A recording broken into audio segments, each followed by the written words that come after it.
ਧੰਨ ਵਾਹਿਗੁਰੂ ਜੀ।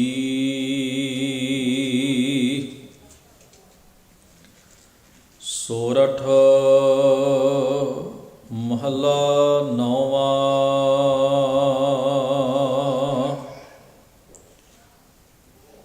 ਮਨ ਰੇ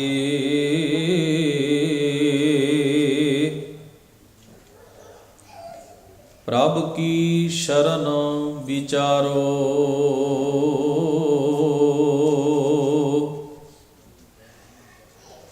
ਜਿਹ ਸਿਮਰਤ ਗਨ ਕਾਸੀ ਉਧਰੀ।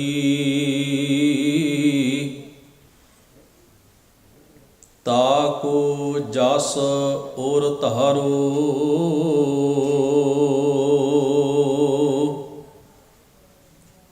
ਮਨ ਰੇ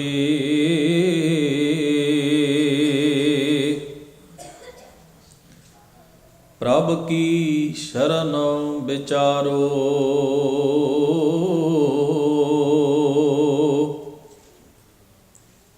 ਜਿਹ ਸਿਮਰਤ ਗਨ ਕਾਸੀ ਉਧਰੀ। ਤਾਕੋ ਜਸ ਔਰ ਧਾਰੋ, ਰਹਾਉ। ਅਟਲ ਭਇਓ ਤੂ ਜਾ ਕੈ ਸਿਮਰਨ, ਆਰ ਨਿਰਭੈ ਪਦ ਪਾਇਆ।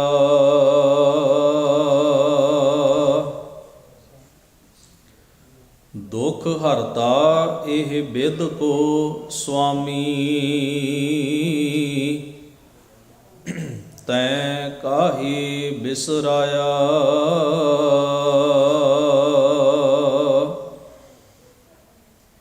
ਜਬ ਹੀ ਸ਼ਰਨ ਗਹੀ ਕਿਰਪਾ ਨਿਧ, ਗਜ ਗਰਾ ਤੇ ਛੂਟਾ।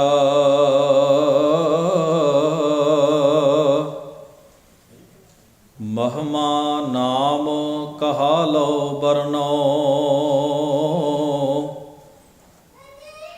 ਰਾਮ ਕਹਿਤ ਬੰਧਨ ਤੇ ਟੂਟਾ।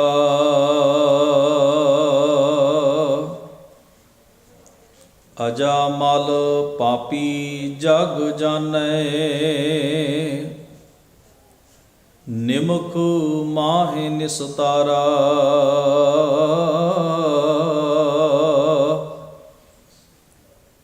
ਨਾਨਕ ਕਹਿਤ ਚੇਤ ਚਿੰਤਾ ਮਨ,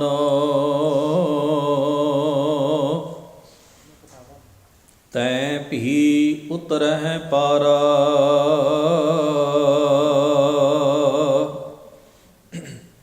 ਅਜਾ ਮਲ ਪਾਪੀ ਜਗ ਜਾਣੇ,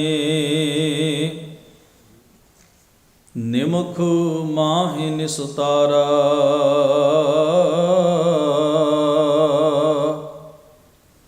ਨਾਨਕ ਕਹਿਤ ਚੇਤ ਚਿੰਤਾ ਮਨ,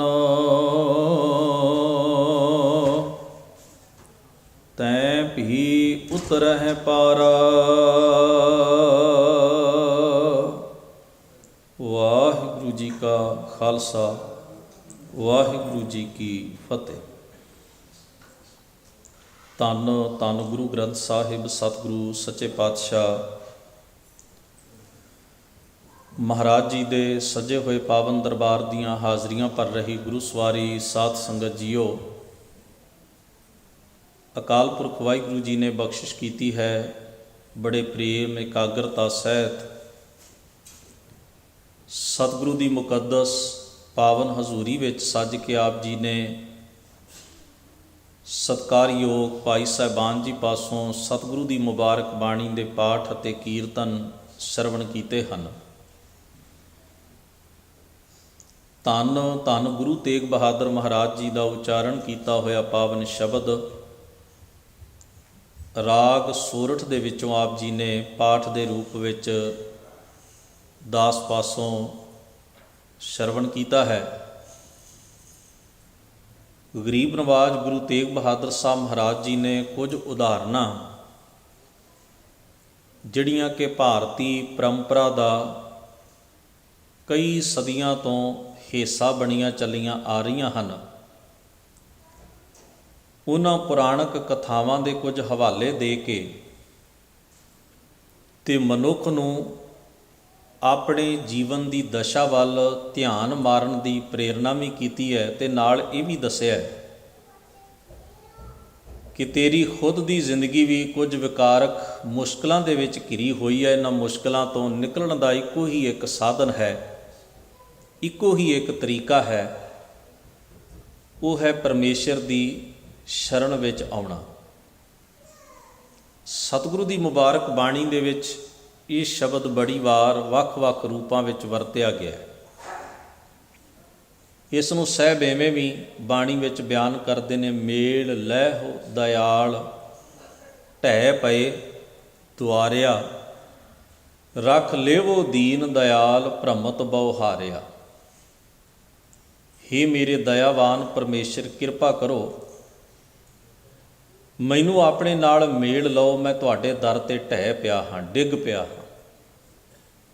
ਇਹ ਸ਼ਬਦ ਆਪਣੇ ਆਪ ਵਿੱਚ ਬੜੀ ਅਜੀਬ ਕਿਸਮ ਦੀ ਤੇ ਵਿਲੱਖਣ ਕਿਸਮ ਦੀ ਸਾਡੇ ਅੰਦਰ ਫੀਲਿੰਗ ਪੈਦਾ ਕਰਦਾ ਹੈ, ਜਿਸ ਸ਼ਬਦ ਨੂੰ ਥੋੜ੍ਹਾ ਜਿਹਾ ਮਨ ਦੀ ਗਹਿਰਾਈ ਤੋਂ ਪੜ੍ਹਿਆ ਜਾਏ।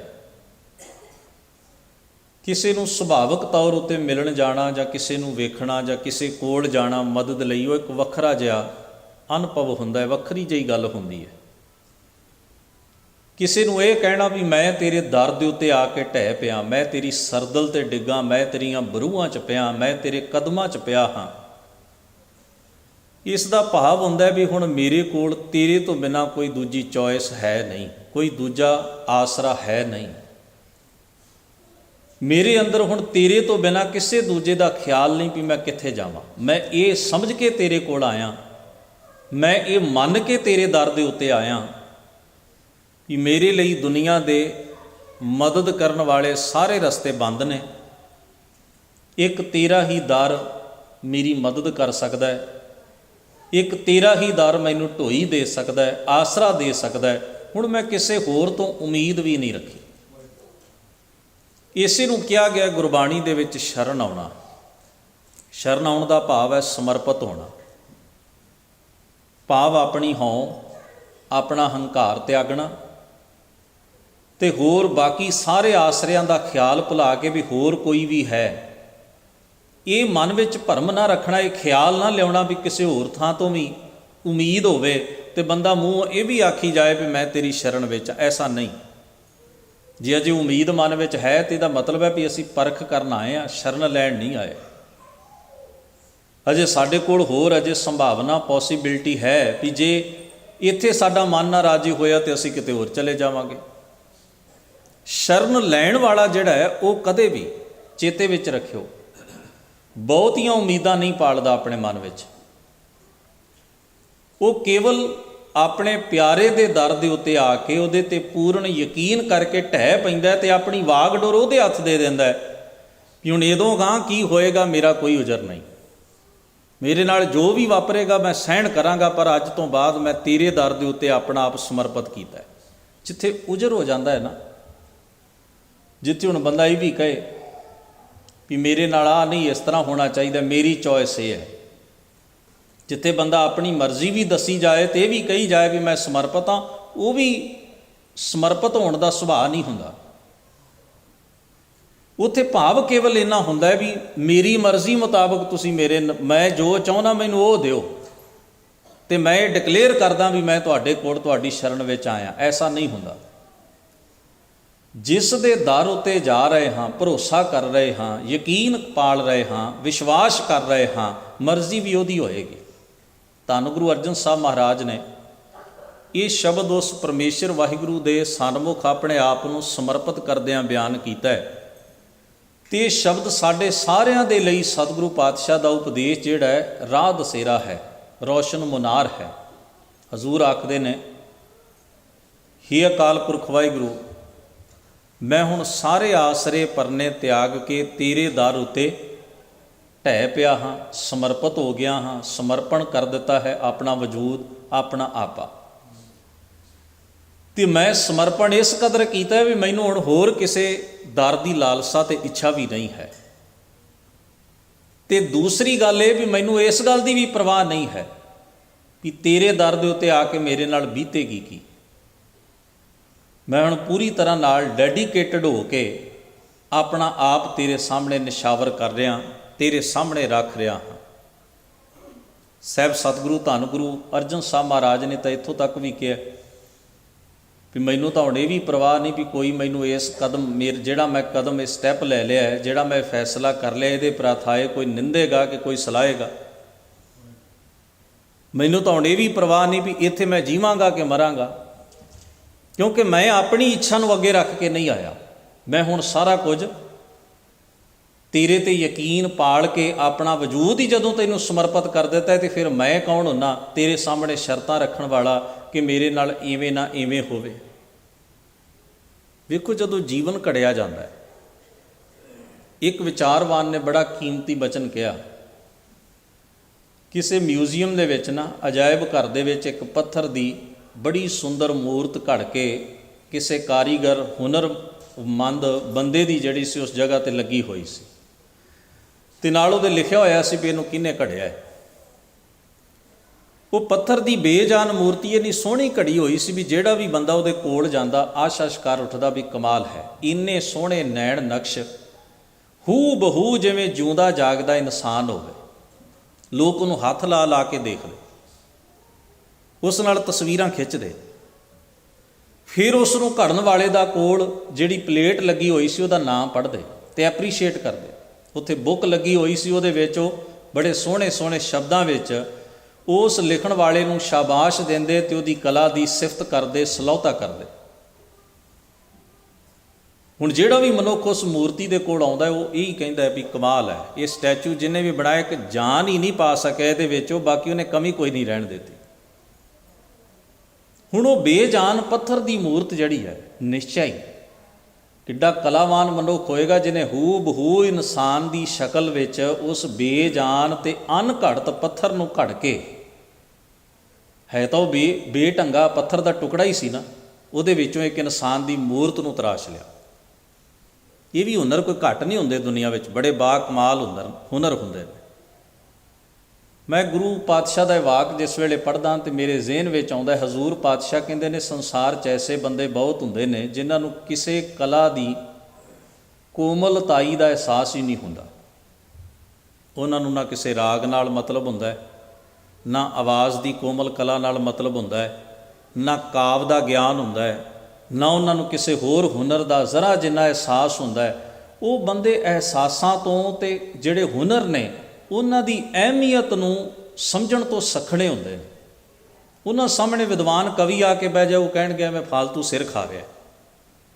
ਉਹਨਾਂ ਸਾਹਮਣੇ ਕੋਈ ਸੰਗੀਤਕਾਰ ਆ ਜਾਏ ਤੇ ਉਹ ਕਹਿਣਗੇ ਇਹਦਾ ਕੀ ਲਾਭ ਹੈ ਜ਼ਿੰਦਗੀ 'ਚ, ਇਹ ਕਿਹੜੇ ਕੰਮ ਆਉਂਦੀ ਹੈ ਕਲਾ। ਉਹਨਾਂ ਵਾਸਤੇ ਅੱਖਰ ਦਾ ਵੀ ਕੋਈ ਮਤਲਬ ਨਹੀਂ। ਸਾਹਿਬ ਦਾ ਬਚਨ ਹੈ ਬਾਣੀ ਦੇ ਵਿੱਚ, ਮਨੋ ਜਨ ਦੇ ਘੂਪ ਕਹਿਆ ਬਿਰਦ ਨਾ ਜਾਣਨੀ, ਮਨ ਅੰਧਾ ਊਂਧਾ ਕਵਲ ਦਿਸਨ ਖਰੇ ਕਰੂਪ, ਇੱਕ ਕਹਿ ਜਾਣਨ ਕਹਿਆ ਬੁਝਨ ਤੇ ਨਾ ਸੁਗੜ ਸਰੂਪ। ਫਿਰ ਅੱਗੇ ਕਿਹਾ ਇੱਕ ਨਾ ਨਾਦ ਨਾ ਵੇਦ ਨਾ ਗੀ ਰਸ, ਰਸ ਕਸ ਨਾ ਜਣੰਤ, ਇੱਕ ਨਾ ਸਿੱਧ ਨਾ ਬੁੱਧ ਨਾ ਅਕਲ, ਸਰ ਅੱਖਰ ਕਾ ਭਿਓ ਨਾ ਲਹੰਤ, ਨਾਨਕ ਤੇ ਨਾ ਰਸਲ ਖਾਰਜ ਬਿਨ ਗੁਣ ਗਰਭ ਕਰੰਤ। ਵੀ ਉਹਨਾਂ ਨੂੰ ਖੁਦ ਨੂੰ ਤਾਂ ਕਿਸੇ ਕਲਾ ਦਾ ਗਿਆਨ ਹੈ ਨਹੀਂ, ਪਰ ਜਿੱਥੇ ਕਲਾਵਾਨ ਮਨੁੱਖ ਨੂੰ ਵੇਖਣਗੇ ਉੱਥੇ ਵੀ ਉਹਦੀ ਆਲੋਚਨਾ ਹੀ ਕਰਨਗੇ। ਪਾਤਸ਼ਾਹ ਕਹਿੰਦੇ ਵੇਖੋ ਗੁਣ ਵੀ ਕੋਈ ਨਹੀਂ ਤੇ ਫਿਰ ਵੀ ਗੁਰੂਰ ਕਿੰਨਾ ਜੀਵਨ 'ਚ। ਸਤਿਗੁਰੂ ਸੱਚੇ ਪਾਤਸ਼ਾਹ ਦੀ ਮੁਬਾਰਕ ਬਾਣੀ ਨੂੰ ਹੀ ਪੜ੍ਹੀਏ ਨਾ, ਸਤਿਗੁਰੂ ਰਾਗ ਤਾਲ ਸੁਰ ਤੇ ਗਾਉਣਾ ਕਿਵੇਂ, ਇਸ ਦੀਆਂ ਹਦਾਇਤਾਂ ਵੀ ਉੱਤੇ ਦਰਜ ਨੇ, ਤੇ ਕਾਵ ਦਾ ਕਿੰਨਾ ਡੂੰਘਾ ਗਿਆਨ ਹੈ, ਤੇ ਫਿਰ ਸ਼ਬਦਾਂ ਦੀ ਚੋਣ ਵੀ ਬਾਕਮਾਲ ਹੈ। ਸਤਿਗੁਰੂ ਮਹਾਰਾਜ ਨੇ ਜਿਹੜੇ ਨਗਰ ਘੜੇ ਉਹਨਾਂ ਦਾ ਸਟਰਕਚਰ ਵੇਖੋ, ਉਹਨਾਂ ਦੀ ਨੀਤੀ ਵੇਖੋ।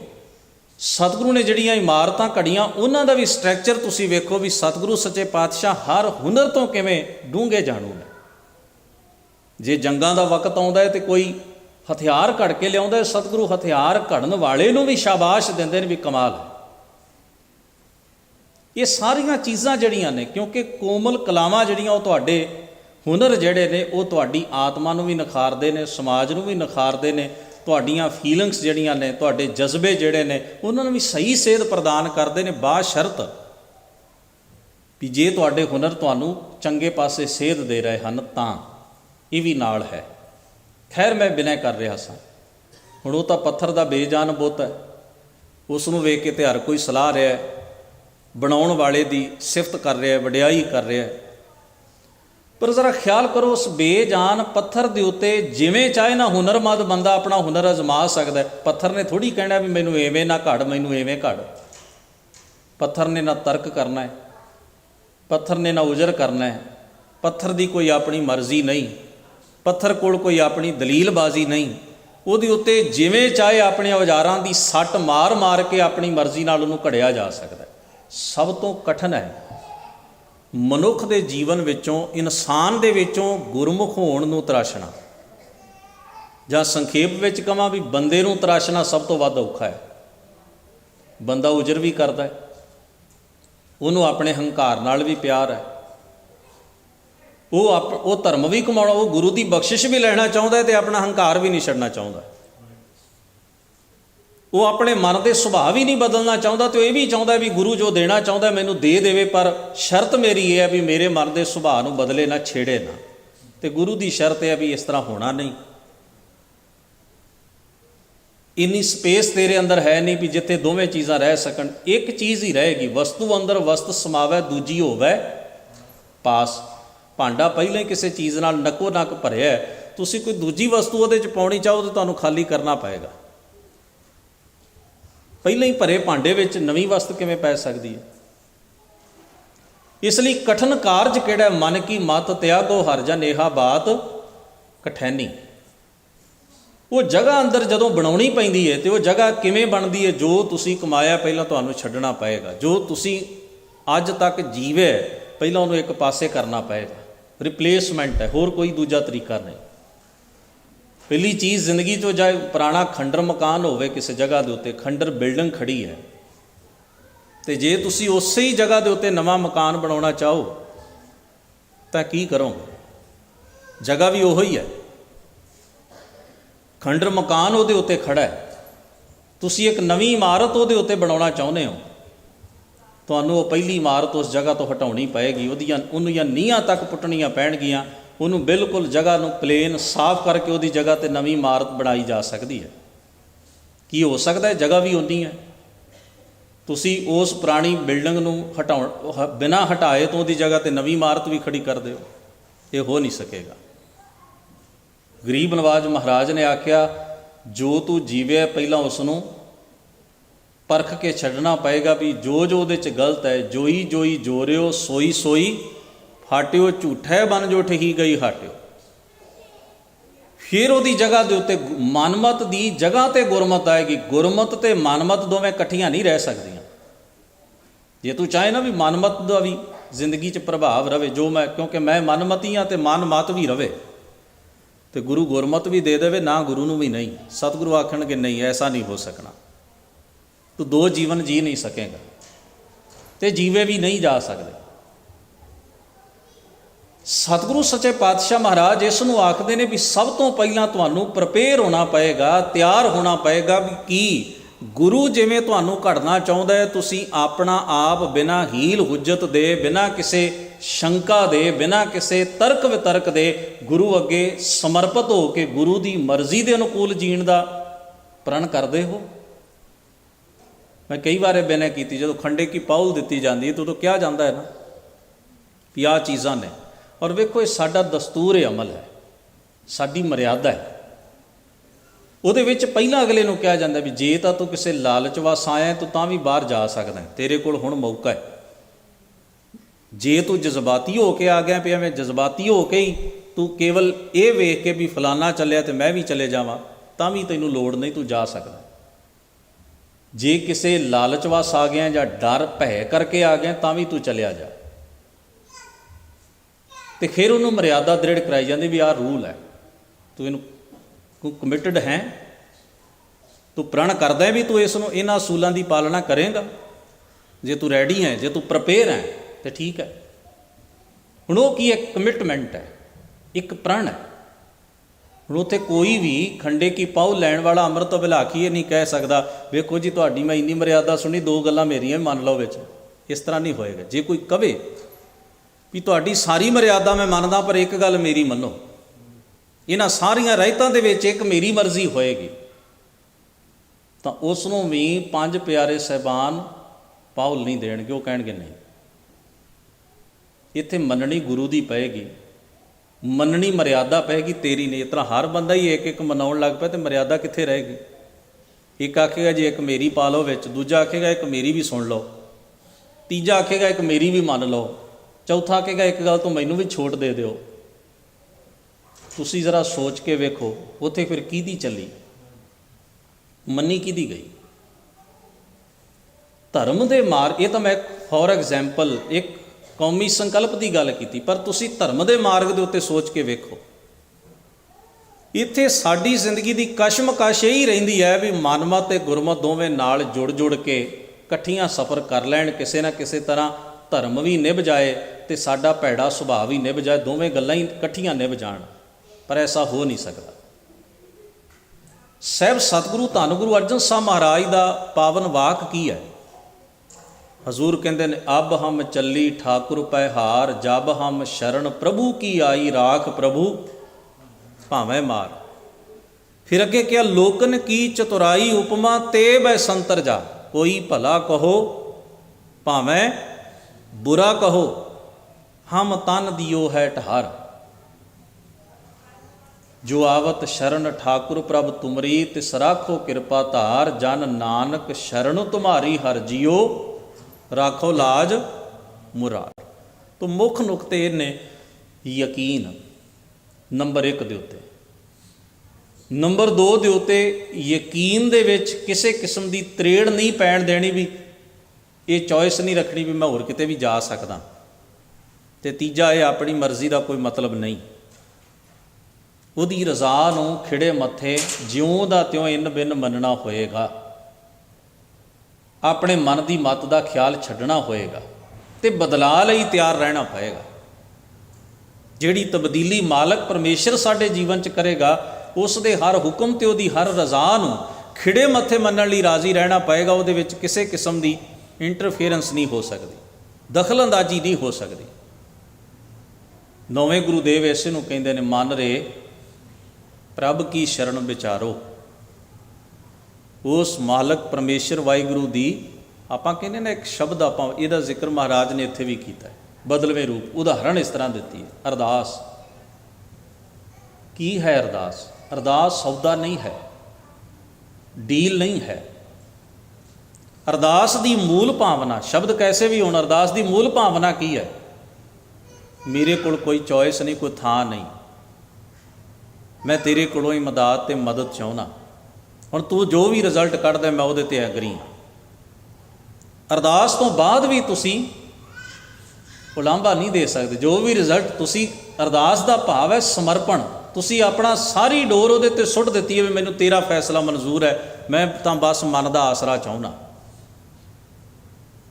ਖਿਆਲ ਵਿੱਚ ਰੱਖਿਓ, ਤਾਰੀਖ ਜਿਹੜੀ ਹੈ ਨਾ, ਖਾਲਸੇ ਦਾ ਇਤਿਹਾਸ ਪੜ੍ਹ ਕੇ ਵੇਖੋ, ਗੁਰੂ ਗਰੀਬ ਨਵਾਜ ਮਹਾਰਾਜ ਨੇ ਜਿਹੜਾ ਆਦਰਸ਼ ਸਾਨੂੰ ਦਿੱਤਾ, ਹੁਣ ਵੱਡੀਆਂ ਵੱਡੀਆਂ ਮੁਹਿੰਮਾਂ ਤੇ ਘੱਲੂਘਾਰੇ ਹੋਏ, ਉਹ ਜਿਸ ਵੇਲੇ ਮੁਸੀਬਤਾਂ ਆਉਂਦੀਆਂ ਸਨ, ਖਾਲਸਾ ਉਸ ਵੇਲੇ ਵੀ ਅਰਦਾਸ ਕਰਦਾ ਸੀ, ਹੇ ਵਾਹਿਗੁਰੂ ਅਸੀਂ ਤੈਨੂੰ ਸਮਰਪਿਤ ਹਾਂ, ਅਸੀਂ ਤੇਰੇ ਕੋਲੋਂ ਮਦਦ ਚਾਹੁੰਦੇ ਹਾਂ।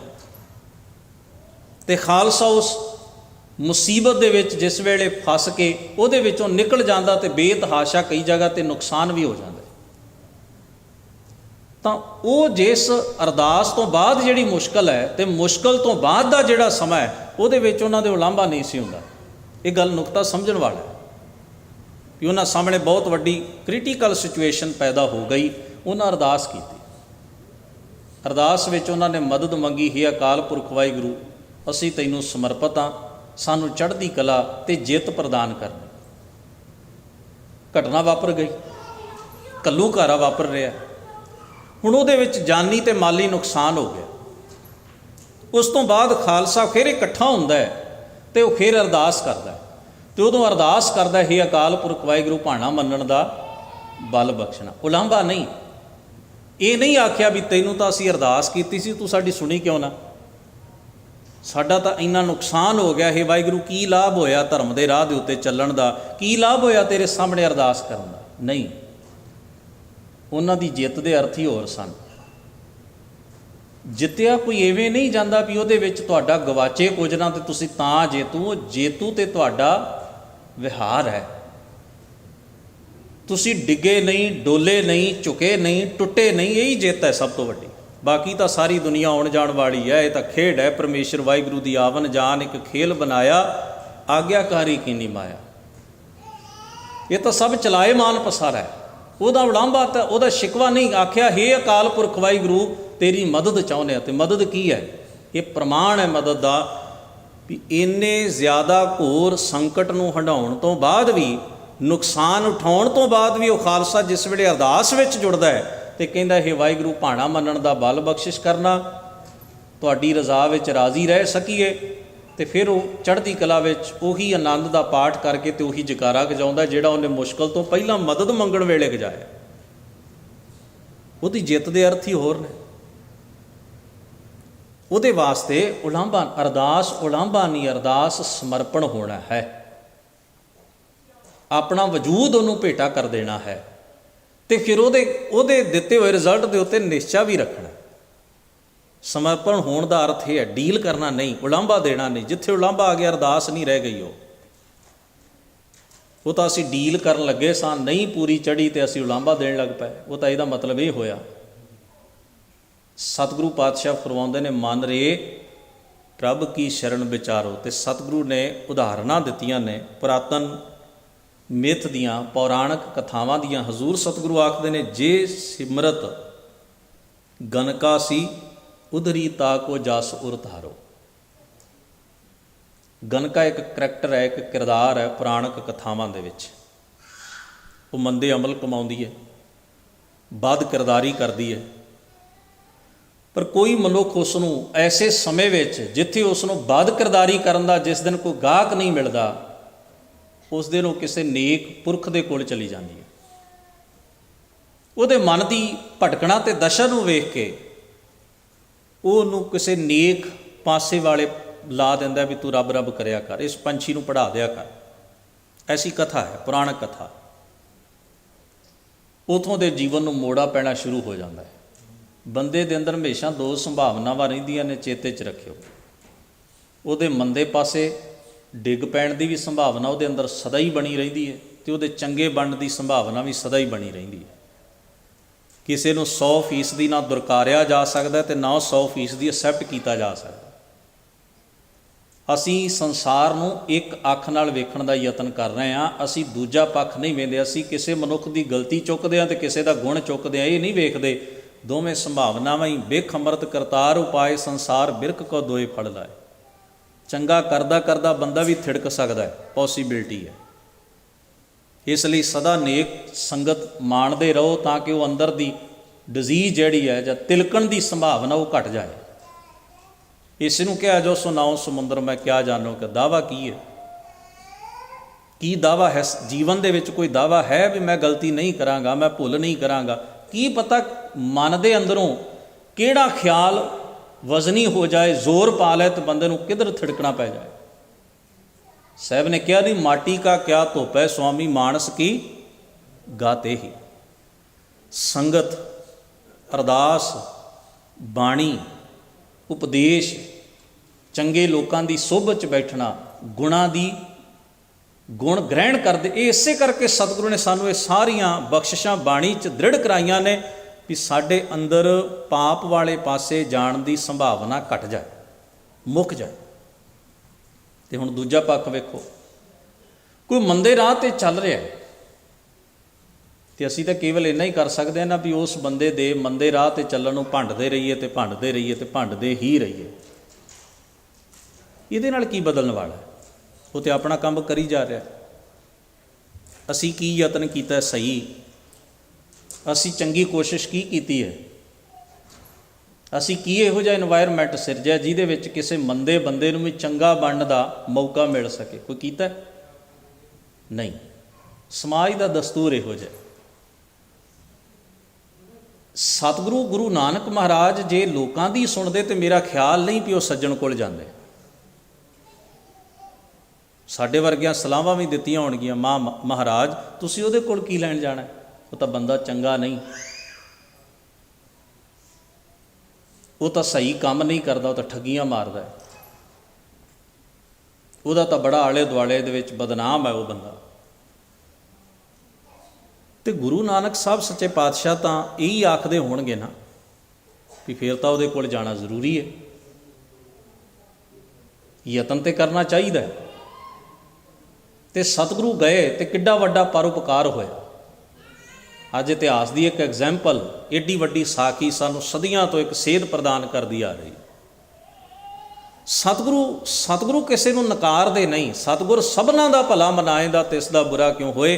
ਮਹਾਰਾਜ ਉਸ ਬੰਦੇ ਦੇ ਅੰਦਰ ਵੀ ਚੰਗੀ ਸੰਭਾਵਨਾ ਵੇਖਦੇ ਨੇ ਵੀ ਐਸੀ ਕੀ ਗੱਲ ਹੈ, ਤੁਸੀਂ ਯਤਨ ਕੀਤਾ ਹੀ ਨਹੀਂ, ਉਹ ਠੱਗੀਆਂ ਮਾਰ ਰਿਹਾ ਤੇ ਤੁਸੀਂ ਉਹਨੂੰ ਭੰਡਣ ਤੇ ਲੱਗੇ ਹੋਏ। ਕੋਈ ਚੰਗਾ ਮਾਹੌਲ ਉਹਦੇ ਲਈ ਸਿਰਜਣ ਦੀ ਕਿਸੇ ਨੇ ਕੋਸ਼ਿਸ਼ ਕਰਕੇ ਵੇਖੀ? ਬਿਨਾਂ ਕੋਸ਼ਿਸ਼ ਤੋਂ ਹੀ ਸਾਰਾ ਕੁਝ ਹੋ ਰਿਹਾ। ਤੋ ਇਹ ਸਤਿਗੁਰੂ ਮਹਾਰਾਜ ਇਸ ਕਰਕੇ ਉਦਾਹਰਣ ਦਿੰਦੇ ਨੇ। ਤੋ ਇਹ ਸੰਭਾਵਨਾਵਾਂ ਨੇ। ਤੋ ਪੁਰਾਤਨ ਮਿਥ ਨੂੰ ਮਹਾਰਾਜ ਗੁਰੂ ਤੇਗ ਬਹਾਦਰ ਸਾਹਿਬ ਨੇ ਮਨੁੱਖ ਦੀ ਮੈਂਟੈਲਿਟੀ ਸੁਧਾਰਨ ਲਈ, ਮਨੁੱਖ ਦੀ ਮਾਨਸਿਕਤਾ ਸਵਾਰਨ ਵਾਸਤੇ ਉਦਾਹਰਣਵਤ ਇਹ ਐਗਜ਼ੈਂਪਲ ਇਸ ਜਗ੍ਹਾ ਦੇ ਉੱਤੇ ਇਹ ਉਦਾਹਰਣ ਦਿੱਤੀ ਹੈ। ਸਤਿਗੁਰੂ ਆਖਦੇ, ਜੇ ਸਿਮਰਤ ਗਨਕਾ ਸੀ ਉਧਰੀ ਤਾਕੋ ਜਾ ਸੁਰ ਧਾਰ। ਜੀ ਉਹਦਾ ਰੱਬ ਦਾ ਨਾਂ ਲੈਣ ਨਾਲ ਭਲਾ ਹੋ ਸਕਦਾ, ਵੀ ਤੁਹਾਡਾ ਕਿਉਂ ਨਹੀਂ ਹੋ ਸਕਦਾ? ਤੁਸੀਂ ਸਦੀਆਂ ਤੋਂ ਇਹ ਸਾਖੀ ਸੁਣ ਰਹੇ ਹੋ, ਸਦੀਆਂ ਤੋਂ ਇਹ ਮਿੱਥ ਸੁਣ ਰਹੇ ਹੋ, ਸਦੀਆਂ ਤੋਂ ਇਹ ਪੁਰਾਣਕ ਕਥਾਵਾਂ ਸੁਣ ਰਹੇ ਹੋ। ਇਹਦੇ ਬਾਵਜੂਦ ਵੀ ਜੇ ਤੁਹਾਨੂੰ ਲੱਗਦਾ ਹੈ ਵੀ ਉਹ ਮੰਦੇ ਅਮਲ ਕਰਨ ਵਾਲੀ ਔਰਤ ਜਿਹੜੀ ਹੈ, ਜੇ ਉਹ ਸਹੀ ਰਾਹ ਤੇ ਆ ਸਕਦੀ ਹੈ, ਰੱਬ ਦੇ ਰਾਹ ਤੇ ਤੁਰ ਕੇ ਆਪਣਾ ਆਪਾ ਸਵਾਰ ਸਕਦੀ ਹੈ, ਤੇ ਫਿਰ ਅਸੀਂ ਸਾਰੇ ਬਦ ਅਮਲਾਂ ਵਿੱਚ ਕਿਉਂ ਫਸੇ ਹੋਏ ਹਾਂ? ਇਹ ਉਦਾਹਰਣ ਤੋਂ ਸਾਨੂੰ ਕੀ ਸੇਧ ਮਿਲੀ? ਸਾਹਿਬ ਸਤਿਗੁਰੂ ਮਹਾਰਾਜ ਅੱਗੇ ਫਰਮਾਉਂਦੇ ਨੇ, ਅਟਲ ਭਇਓ ਧੂ ਜਾ ਕੇ ਸਿਮਰਨ ਅਰ ਨਿਰਭੈ ਪਦ ਪਾਇਆ। ਵੈਸੇ ਦੋ ਕਿਰਦਾਰ ਗੁਰਬਾਣੀ ਵਿੱਚ ਐਸੇ ਨੇ ਜਿਨ੍ਹਾਂ ਨੂੰ ਹਜ਼ੂਰ ਨੇ ਭਗਤ ਤੇ ਗੁਰਮੁਖ ਆਖਿਆ, ਧਰੂ ਨੂੰ ਤੇ ਪ੍ਰਹਿਲਾਦ ਨੂੰ। ਸਤਿਗੁਰੂ ਨੇ ਆਪਣੀ ਬਾਣੀ ਦੇ ਵਿੱਚ ਤਾਂ ਇੱਥੋਂ ਤੱਕ ਵੀ ਕਿਹਾ, ਪੰਚਮ ਗੁਰੂਦੇਵ ਨੇ, ਰਾਮ ਜਪੋ ਜੀ ਐਸੇ ਐਸੇ, ਧਰੂ ਪ੍ਰਹਿਲਾਦ ਜਪਿਓ ਹਰ ਜੈਸੇ। ਆਖੇ ਇਵੇਂ ਜਪੋ, ਉਦਾਹਰਣ ਦਿੱਤੀ। ਇਵੇਂ ਕਿਵੇਂ ਕਰੀਏ ਮਹਾਰਾਜ? ਕਹਿੰਦੇ ਇਵੇਂ ਕਰੋ।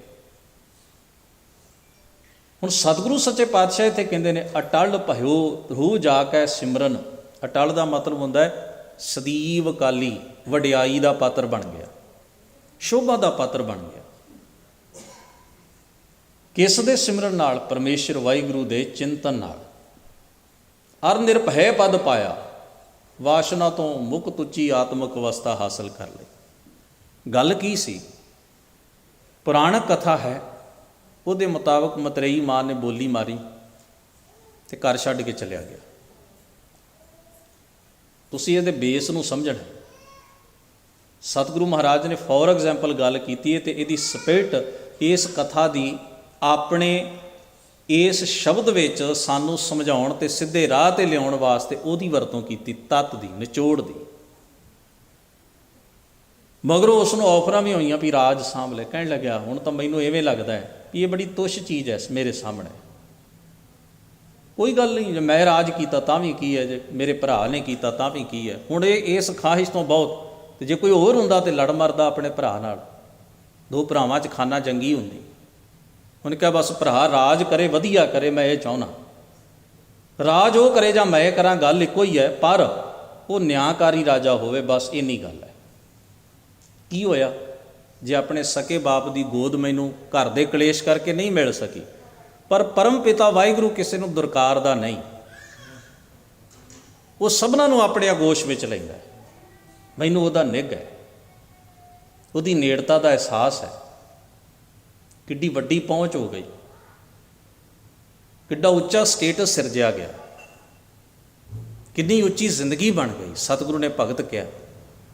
ਪਾਤਸ਼ਾਹ ਜੀ ਫਰਮਾਉਂਦੇ ਨੇ, ਦੁੱਖ ਹਰਤਾ ਇਹ ਵਿਦ ਕੋ ਸੁਆਮੀ ਤੈ ਕਾਹੇ ਬਿਸਰਾਇਓ। ਹੇ ਭਾਈ, ਇਹ ਨਾ ਐਸੀਆਂ ਵਿਧੀਆਂ ਨੇ, ਐਸੀ ਵਿਧੀ ਨਾਲ ਜਦੋਂ ਉਹ ਸਭਨਾਂ ਦੇ ਦੁੱਖ ਹਰਨ ਵਾਲਾ ਹੈ ਮਾਲਕ ਵਾਹਿਗੁਰੂ, ਤੇ ਤੂੰ ਉਹਨੂੰ ਕਿਉਂ ਭੁਲਾਇਆ ਹੋਇਆ? ਕਾਹੇ ਦਾ ਮਤਲਬ ਹੈ ਕਿਉਂ ਵਿਸਾਰਿਆ ਹੋਇਆ ਹੈ, ਕਿਉਂ ਤੇਰੇ ਚੇਤੇ ਵਿੱਚ ਉਹ ਨਹੀਂ ਆਉਂਦਾ, ਕਿਉਂ ਉਸ ਅਕਾਲ ਪੁਰਖ ਵਾਹਿਗੁਰੂ ਦੇ ਹੋਣ ਦਾ ਤੇ ਸਰਬ ਸ਼ਕਤੀਮਾਨ ਹੋਣ ਦਾ ਤੇ ਸਰਬ ਗੁਣ ਸੰਪੰਨ ਹੋਣ ਦਾ ਕਿਉਂ ਤੂੰ ਚੇਤਾ ਭੁਲਾ ਰੱਖਿਆ?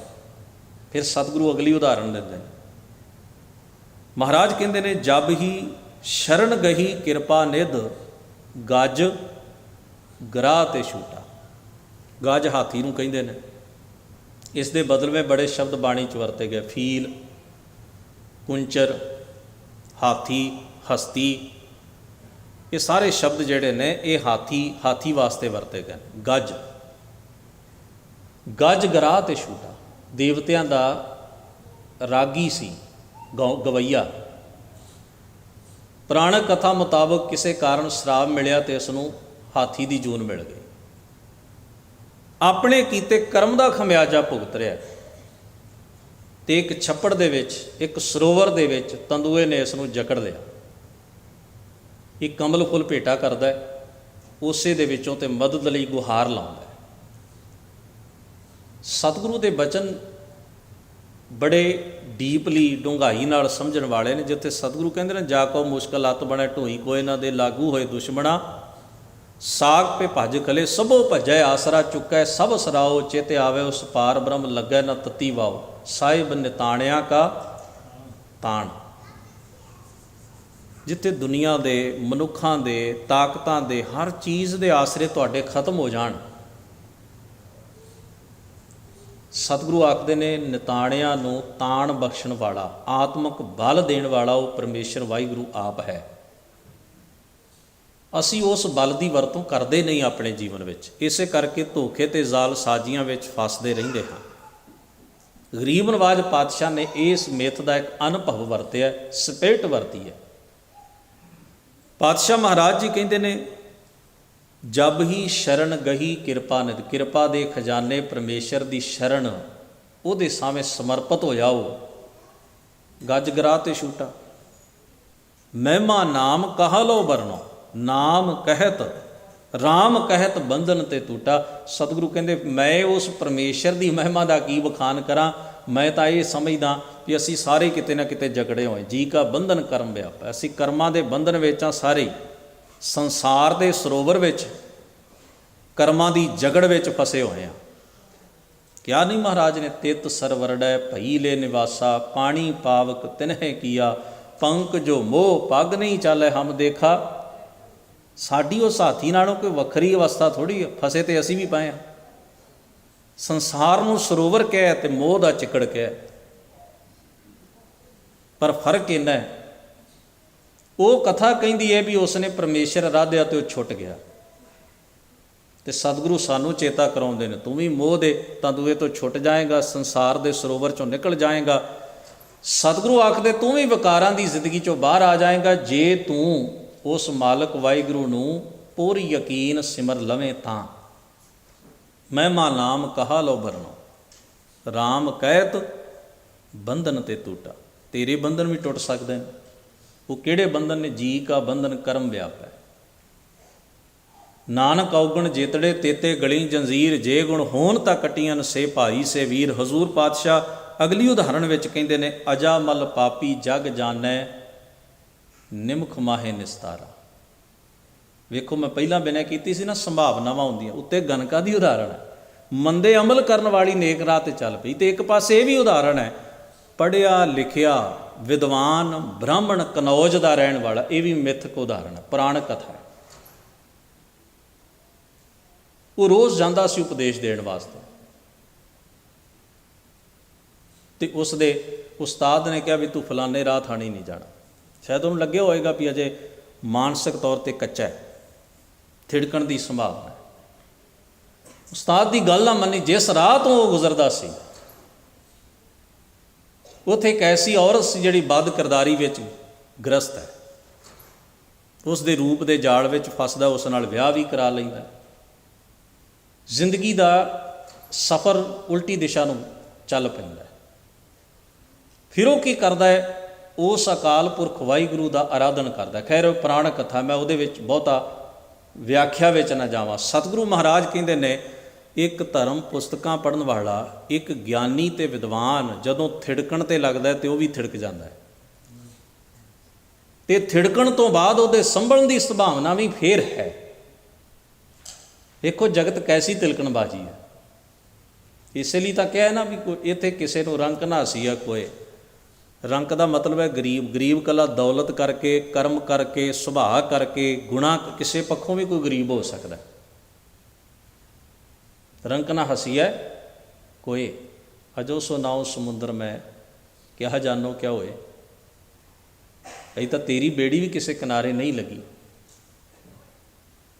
ਅਜੇ ਤਾਂ ਤੂੰ ਵੀ ਕਿਸੇ ਤਣ ਪੱਤਣ ਨਹੀਂ ਲੱਗਿਆ। ਜਦੋਂ ਲੱਗੇਗਾ ਉਦੋਂ ਗੱਲ ਕਰੀ। ਜਿੰਨਾ ਚਿਰ ਆਖਰੀ ਸਾਹ ਹੈ ਨਾ ਸਾਡੇ ਅੰਦਰ, ਸੰਭਾਵਨਾਵਾਂ ਦੋਵੇਂ ਹੀ ਨੇ, ਸੁਧਰ ਜਾਣ ਦੀਆਂ ਵੀ ਅਤੇ ਵਿਗੜ ਜਾਣ ਦੀਆਂ ਵੀ। ਸਾਹਿਬ ਸਤਿਗੁਰੂ ਸੱਚੇ ਪਾਤਸ਼ਾਹ ਜੀ ਇੱਥੇ ਬਖਸ਼ਿਸ਼ ਕਰ ਰਹੇ ਨੇ, ਕਹਿੰਦੇ ਅਜਾ ਮਲ ਪਾਪੀ ਜਗ ਜਾ। ਉਹਦੇ ਪਾਪ ਨੂੰ ਜਗਤ ਜਾਣਦਾ ਸੀ ਅਤੇ ਦੁਰਕਾਰਦਾ ਸੀ ਉਸ ਨੂੰ, ਪਰ ਜਦੋਂ ਛੁੱਟਣ 'ਤੇ ਆਇਆ ਨਿਮਖ ਮਾਹੇ ਨਿਸਤਾਰਾ। ਜਦੋਂ ਬੰਦਾ ਫਸਦਾ ਤਾਂ ਵੀ ਪਾਲੀ ਲੱਗਦੇ ਨੇ, ਅਤੇ ਜਦੋਂ ਬੰਦਾ ਛੁੱਟਦਾ ਹੈ ਪਾਪ ਤੋਂ ਉਦੋਂ ਵੀ ਪਾਲੀ ਲੱਗਦੇ ਨੇ। ਚੇਤੇ 'ਚ ਰੱਖਿਓ, ਇੱਕ ਬਚਨ ਪਤਾ ਨਹੀਂ ਕਿਸੇ ਚੀਜ਼ ਨੂੰ ਵੇਖ ਕੇ ਜਾਂ ਮਨ 'ਚ ਖਿਆਲ ਆ ਜਾਏ ਤਾਂ, ਜਾਂ ਸੁਣ ਕੇ, ਜਾਂ ਕਿਸੇ ਕੋਲ ਪਤਾ ਨਹੀਂ ਕੀ ਵਾਪਰ ਜਾਏ, ਬੰਦਾ ਅੰਦਰੋਂ ਇੱਕ ਪਾਲੀ ਲੱਗਦਾ ਹੈ ਕਮਿਟਡ ਹੋਣ ਨੂੰ ਵੀ ਬਸ ਛੱਡਿਆ ਜਦੋਂ। ਅਤੇ ਕਈ ਵਾਰ ਜਿਹਦੀ ਉਮੀਦ ਨਹੀਂ ਨਾ ਹੁੰਦੀ ਜਿਹੜੇ ਬੰਦੇ ਦੀ, ਲੋਕ ਹੈਰਾਨ ਹੁੰਦੇ ਨੇ ਵੀ ਅੱਛਾ ਇਹ ਬੰਦਾ ਵੀ ਚੰਗੇ ਰਾਹ 'ਤੇ ਆ ਸਕਦਾ, ਸੋਚਿਆ ਨਹੀਂ ਸੀ। ਸਤਿਗੁਰੂ ਪਾਤਸ਼ਾਹ ਨੂੰ ਕਹਿੰਦੇ ਨੇ ਨਿਮਖ ਮਾਹੇ ਨਿਸਤਾਰਾ, ਨਾਨਕ ਕਹਿਤ ਚੇਤ ਚਿੰਤਾ ਮਨ ਤੈਂ ਵੀ ਉਤਰੈ ਪਾਰਾ। ਇਹ ਮਨੁੱਖ ਜੇ ਅਜਾਮਲ ਦਾ ਭਲਾ ਹੋ ਸਕਦਾ, ਤੇਰਾ ਕਿਉਂ ਨਹੀਂ ਹੋ ਸਕਦਾ। ਹਜ਼ੂਰ ਆਖਦੇ ਨੇ ਨਾਨਕ ਕਹਿਤ ਚੇਤ। ਚੇਤ ਦਾ ਮਤਲਬ ਹੈ ਚਿੰਤਨ ਕਰ, ਆਪਣੇ ਚੇਤੇ ਵਿੱਚ ਵਸਾ, ਯਾਦ ਵਿੱਚ ਲਿਆ। ਚਿੰਤਾ ਮਨ ਜਿਹੜਾ ਚਿੰਤਾਵਾਂ ਹਰਨ ਵਾਲਾ ਹੈ, ਹਰ ਤਰ੍ਹਾਂ ਦੇ ਸਹਿਮਾਂ ਤੋਂ ਛੁਟਕਾਰਾ ਦੇਣ ਵਾਲਾ ਹੈ, ਜਿਸ ਪਰਮੇਸ਼ਰ ਦਾ ਨਾਮ ਤੈਂ ਵੀ ਉਤਰੈ ਪਾਰਾ, ਤੇਰਾ ਵੀ ਪਾਰ ਉਤਾਰਾ ਹੋ ਜਾਏਗਾ, ਤੇਰਾ ਵੀ ਭਲਾ ਹੋ ਜਾਏ। ਜੇ ਗਨਕਾ ਦਾ ਹੋ ਸਕਦਾ ਹੈ, ਗਜ ਦਾ ਹੋ ਸਕਦਾ ਹੈ, ਅਜਾਮਲ ਦਾ ਹੋ ਸਕਦਾ ਹੈ। ਇਤਿਆਦਿਕ ਉਦਾਹਰਨਾਂ ਸਤਿਗੁਰੂ ਮਹਾਰਾਜ ਨੇ ਪ੍ਰਤੀਕ ਰੂਪ ਵਿੱਚ ਇਹਨਾਂ ਦੀ ਮੂਲਕ ਸਪੇਟ ਨੂੰ ਸਾਹਮਣੇ ਰੱਖਦਿਆਂ ਵਰਤੀਆਂ ਨੇ। ਆਖਿਆ ਉਸ ਪਰਮੇਸ਼ਰ ਦੇ ਰਾਹ ਚੱਲ ਕੇ ਤੇਰਾ ਵੀ ਭਲਾ ਹੋ ਸਕਦਾ ਹੈ। ਸਾਹਿਬ ਸਤਿਗੁਰੂ ਰਹਿਮਤ ਕਿਰਪਾ ਅਤੇ ਬਖਸ਼ਿਸ਼ ਕਰਨ। ਹਜ਼ੂਰ ਦਾ ਇਹ ਮੁਬਾਰਕ ਉਪਦੇਸ਼ ਸਾਡੇ ਸਭਨਾਂ ਦੇ ਜੀਵਨ ਦਾ ਹਿੱਸਾ ਬਣੇ। ਪਾਤਸ਼ਾਹ ਹੋਈਆਂ ਭੁੱਲਾਂ ਚੁੱਕਾਂ ਦੀ ਖਿਮਾ ਬਖਸ਼ਣ। ਆਪ ਸਭਨਾਂ ਦਾ ਧੰਨਵਾਦ। ਅਦਬ ਸਹਿਤ ਗੁਰੂ ਫਤਿਹ ਨਾਲ ਸਾਂਝ ਬਣਾਓ। ਵਾਹਿਗੁਰੂ ਜੀ ਕਾ ਖਾਲਸਾ, ਵਾਹਿਗੁਰੂ ਜੀ ਕੀ ਫਤਿਹ।